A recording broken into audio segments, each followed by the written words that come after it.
So we caught up with Austin Wintory, video game composer and concert composer. His work is mostly known for Journey recently, but first you started with Flow. Yes. And with Flow, it was an interactive experience. How can you compose or how can you write that music to make musical sense when you're playing? I have no idea. It's very hard, and it was the first time I had ever done that. So it was trial and error. You know, it was like the blind leading the blind. And you know, if you just have fun with it, it found its way. You know, it helped that Flow was a very weird game already. So, but yeah, I don't know. It works. It worked in the end. It looks like it worked. I guess so. You know, I learned a lot, and I was able to apply that towards Journey and Monaco and some other games. But yeah, it was definitely a new experience for me. So just blindly fumbling. And then Journey came. You said yesterday that it was like a gift for a composer, because the first concept was the music along with the game concept, and the concept was that they wanted the player to feel small. Yes. How can you translate that to music? I mean, you know, there's a lot of ways you could do it. I chose solo cello, and it was, you know, Journey was a lot of exploring. It sounds stupid to say, but the score was a journey for me.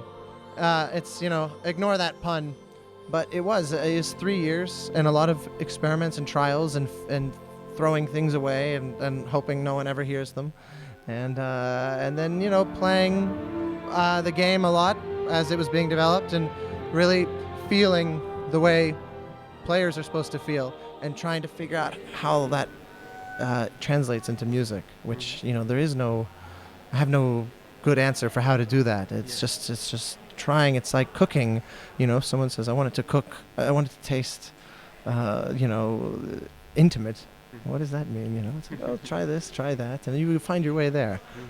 You also tried that with the themes of the soundtrack, because you told us that in many video games and films they do like main theme for main characters, main theme for locations, but in Journey it was like one theme, and then you try to develop it and make it fit with every aspect. Oh, which is the philosophy and how do you work on that in that game? Well, I mean, I usually try to do that in general. Actually, I like to make a little material go a long way. That's my hero was Jerry Goldsmith, and this is what he did. You know, if he needed two themes, it was usually very important, because one is usually enough. Because usually most things are only about one thing, and that's what the theme is supposed to capture. You know, like Rudy's about one thing, and so there's really only one theme. There's kind of two. There's really just one, and Journey was the same. Journey was about this experience. So even though it went to all these different locations, it was really more about making that theme mutate and evolve and grow like the player is supposed to. So it was required a lot of work to really make sure that it wasn't boring and didn't feel like the same thing over and over. But, you know, I had 3 years, so that helped a lot. You also talked about interactivity versus musical expression, Right. because they are always like not good friends. Hate each other, yes. Yeah, they hate each other. What do you think is the sweet point for achieving that? Well, I think that I don't know that anyone has found that yet. I mean, Journey is the closest I feel I've come. There's probably further to go. I hope there's further to go. But definitely, yes, the idea is to make something that's musical and expressive and beautiful, which requires time, but also tightly interactive with the player, which is exists outside of time because it's based on whatever the player does. And so, yeah, I think video games, part of what makes them so exciting is that it's so new. It's the first time a composer has been able to work in a new field since like 120 years ago when they developed the ability to record sound. There's not been anything as fundamentally new as interactive music, I think, since then. So it's like being a explorer in the old, El Conquistadores kind of, on the frontier of what is known in the world. It's what it feels like. It's equal parts exciting and terrifying. So we're hearing some nice background concert music. They are practicing for tonight's concert. This is Kevin Cleach is underscoring our conversation right now. We're very intense with each other in the moment. Go and fight. Exactly. Okay, so you've got some really good experience on applying concert music to video games. Do you have any anecdote you would like to share about that thing? Well, I write concert music for sure. Not necessarily symphonies, but things like that. Concert sort of tone poems and whatnot.